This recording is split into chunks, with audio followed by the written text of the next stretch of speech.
En Radio Intereconomía comienza Negocios de Carne y Hueso, el programa para emprendedores, startups y pymes, con Mariló Sánchez Fuentes, un programa patrocinado por el Campus 360.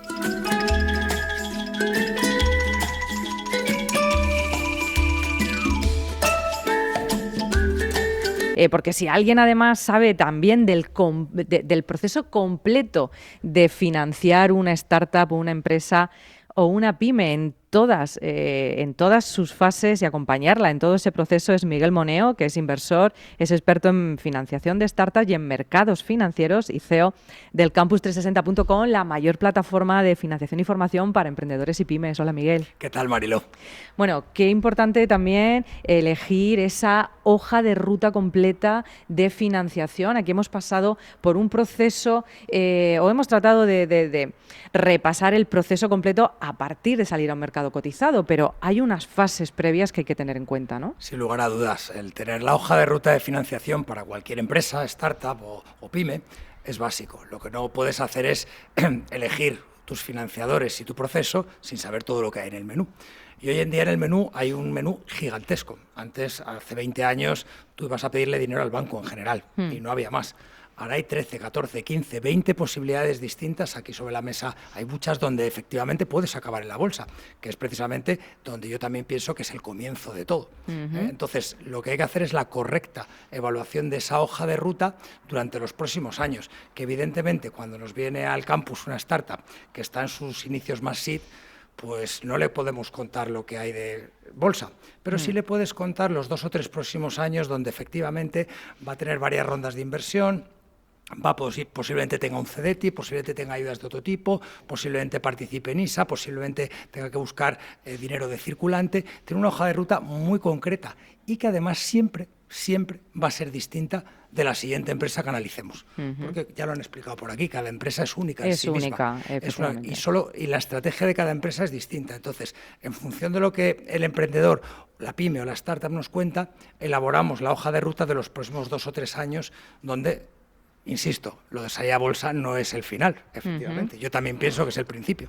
Es importante reforzar esa idea, ¿no? Independientemente de la fase en la que estás en fase seed, en fase pre-seed, en fase scale-up. Aquí hemos hablado de términos de anglicismos, pero bueno, son las distintas fases en las que puede estar tu proyecto emprendedor, tu proyecto empresarial, y en función de eso vas a requerir de unas necesidades de financiación u otras, y sobre todo tienes que saber y poder llegar a esos financiadores. Conocerlos a todos es imposible. Entonces, ponerse en manos también de alguien que te facilita ese diagnóstico de situación, ese dónde estás y dónde quiero llegar de mayor, y que te ponga delante los inversores, los financiadores adecuados, ¿verdad? Mariló, de todas las sesiones que hemos tenido, miles de sesiones, no ha habido ni una sola que hayamos acabado diciendo ya lo sabía todo.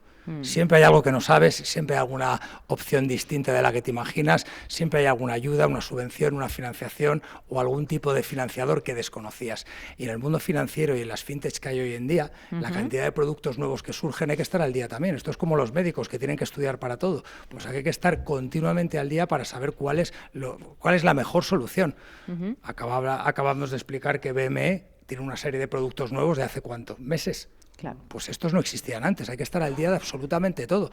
Y eso es lo que te va a hacer que en tu hoja de ruta te podamos acompañar correctamente, el conocerlo todo. Bueno, pues si entran en el Campus360.com pueden acceder a esa hoja de ruta, hablar con Miguel y hacer ese análisis, diagnóstico de tu situación financiera. Miguel, en tu opinión, ¿por qué una startup querría salir a cotizar? Bueno, yo creo que yo me voy a quedar con la primera opción que ha hablado François, el tema de la liquidez. Al final la liquidez es buena, es una prima en sí misma. Una empresa que tiene liquidez vale más que una que no lo tiene. Si mi empresa capitaliza 50 millones antes de la liquidez, después de la liquidez tienes que poner un precio mayor.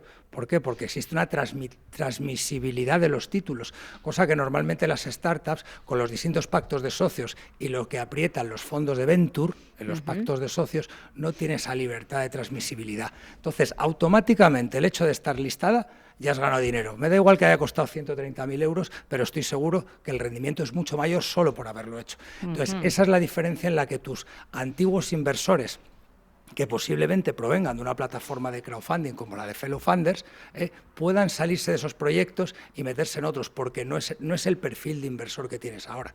Ahora necesitas otro perfil distinto de inversor, y el estar listado y cotizando es lo que te va a dar ese nuevo cambio. Para mí la liquidez es fundamental, y que pueda existir una negociación tiene valor en sí mismo. Bueno, pues muchísimas gracias, Miguel Moneo. Te lo pregunté antes, pero bueno, también con tu experiencia en tantos años creando productos derivados en mercados financieros, pues bueno. Sí, yo además he tenido la suerte de trabajar con las empresas top del IBEX 35 en el manejo de sus acciones y toda la cantidad de cosas que se pueden hacer.